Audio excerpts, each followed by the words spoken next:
पहला विश्व युद्ध आखिर हुआ क्यों? ये एक ऐसा सवाल है जो 100 साल से भी ज्यादा से इतिहासकारों और हम सबको परेशान करता आया है। क्या ये बस एक भयानक हादसा था या फिर किसी की सोची समझी साजिश? आइए इस महायुद्ध की छाया में उतरते हैं और सच को खोजने की कोशिश करते हैं। जरा सोचिए इस बात को। एक हफ्ते के भीतर पूरा यूरोप युद्ध में था। ये कैसे हो सकता है? मतलब इतनी तेजी से कैसे एक छोटी सी चिंगारी ने पूरे महाद्वीप को आग की लपटों में धकेल दिया? चलिए आज इसी गुत्थी को सुलझाने की कोशिश करते हैं। इन सवालों का जवाब ढूंढने के लिए हमें वक्त में पीछे चलना होगा, उस दौर में जब यूरोप सचमुच एक बारूद के ढेर पर बैठा हुआ था और बस एक चिंगारी का इंतजार कर रहा था। तो हमारे विश्लेषण का पहला हिस्सा है यूरोप का बारूद खाना। देखिए, ये समझने के लिए कि 1914 में आग इतनी तेजी से क्यों फैली, हमें ये देखना पड़ेगा कि दशकों से वो कौन सा बारूद था जो जमा हो रहा था। मोटे तौर पर 4 बड़ी ताकतें थीं जिन्होंने ये विस्फोटक माहौल बनाया। पहला था सैन्यवाद और हथियारों की होड़। दूसरा, गठबंधन प्रणालियां, यानी वो सीक्रेट डील जिसने दोस्त दुश्मन तय कर दिए थे। तीसरा, साम्राज्यवादी प्रतिद्वंदिता, मतलब दुनिया पर कब्जे की होड़। और चौथा, आक्रामक राष्ट्रवाद, एक ऐसी सोच जो युद्ध को शान की बात मानती थी। चलिए अब एक एक करके इन चारों को जरा गहराई से समझते हैं। आप बस कल्पना कीजिए एक ऐसी रेस की जहां हर देश दूसरे से ज्यादा घातक हथियार बनाने में लगा हो। जर्मनी अपनी नौसेना को, जिसे वो फ्लोटिन पॉलिटिक कहते थे, ब्रिटेन की रॉयल नेवी के बराबर लाना चाहता था। और ब्रिटेन, जो खुद को समंदर का बादशाह समझता था, उसने HMS ड्रेडनॉट जैसे एकदम नए और ताकतवर जहाज बनाकर जवाब दिया। जमीन पर भी यही हाल था। फ्रांस, जर्मनी, रूस सब अपनी अपनी सेना में लाखों सैनिक भर्ती कर रहे थे। ये एक ऐसी होड़ थी जिसका अंत सिर्फ और सिर्फ युद्ध ही हो सकता था। और इसी सैन्यवाद का सबसे खतरनाक नतीजा थी जर्मनी की ये योजना, श्लीफेन योजना। ये एक तरह का मिलिट्री टाइम टेबल था, एक टाइम बॉम्ब। इसका सीधा सा मतलब था कि जैसे ही रूस के साथ जंग छिड़ेगी, जर्मन सेना को बिना कुछ सोचे, बिना रुके बेल्जियम के रास्ते फ्रांस पर हमला करना ही होगा। इसमें बातचीत या डिप्लोमेसी के लिए कोई जगह ही नहीं थी। एक बार ये प्लान शुरू हो गया तो इसे कोई रोक नहीं सकता था। उस वक्त का यूरोप साफ साफ 2 टीमों में बटा हुआ था। एक तरफ थी ट्रिपल अलायंस, जिसमें थे जर्मनी, ऑस्ट्रिया हंगरी और इटली। और दूसरी तरफ थी ट्रिपल एंटेंटे, जिसमें फ्रांस, रूस और ग्रेट ब्रिटेन शामिल थे।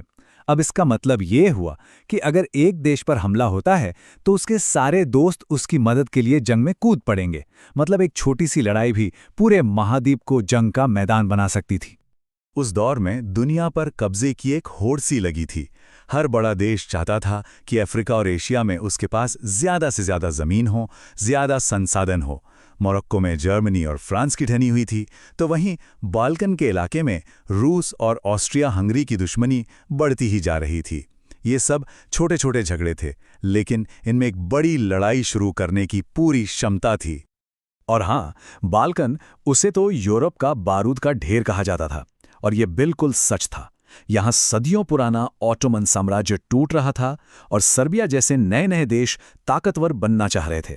यहाँ पर राष्ट्रवाद, धर्म और बड़ी ताकतों की महत्वाकांक्षाओं का एक ऐसा खतरनाक कॉकटेल तैयार हो रहा था जो बस एक चिंगारी का इंतजार कर रहा था। राष्ट्रवाद की आग भी हर तरफ फैल रही थी। फ्रांस को अपने हारे हुए इलाके एल्सेस लोरेन वापस चाहिए थे। उधर रूस पैन स्लाविज्म के विचार को हवा दे रहा था, मतलब सारे स्लाविक लोगों को एक झंडे के नीचे लाना। ये विचार सीधे सीधे ऑस्ट्रिया हंगरी साम्राज्य के लिए एक बड़ा खतरा था, क्योंकि वहां लाखों स्लाव लोग रहते थे। माहौल ऐसा बन गया था कि शांति या समझौते की बात करना लगभग देशद्रोह माना जाने लगा था। अब आते हैं दूसरे हिस्से पर, साराजेवो की वो घातक चिंगारी। तो बारूद पूरी तरह से तैयार था, अब बस एक चिंगारी की जरूरत थी। और वो चिंगारी भड़की 1914 की गर्मियों में साराजेवो शहर में। अब देखिए कि कैसे एक के बाद एक डोमिनोज गिरते गए। 28 जून को ऑस्ट्रिया हंगरी के राजकुमार की हत्या हुई। ये थी वो चिंगारी। फिर 5 जुलाई को जर्मनी ने ऑस्ट्रिया को एक तरह का ब्लैंक चेक दे दिया, कहा तुम जो करना चाहते हो करो, हम तुम्हारे साथ हैं। 23 जुलाई को ऑस्ट्रिया ने सर्बिया को एक ऐसा अल्टीमेटम दिया जिसे मानना नामुमकिन था। 28 जुलाई को ऑस्ट्रिया ने सर्बिया पर हमला कर ही दिया।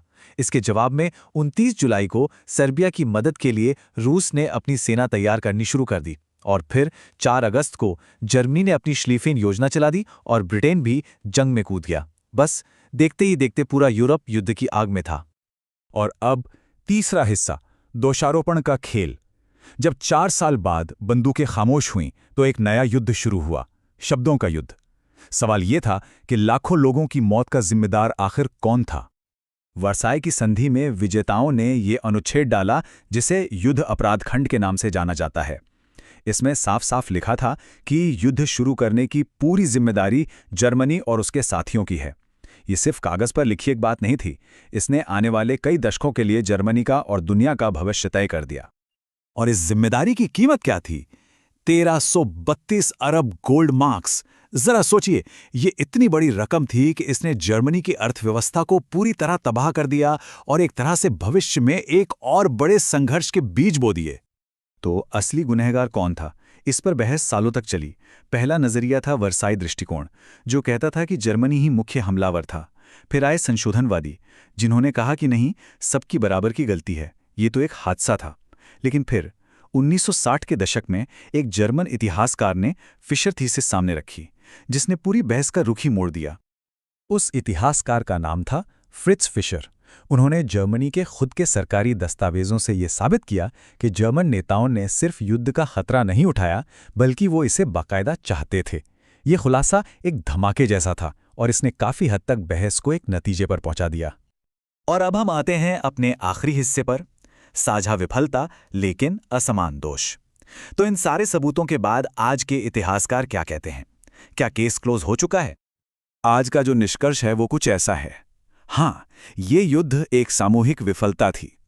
हर बड़े देश ने उस खतरनाक माहौल को बनाने में अपना अपना योगदान दिया।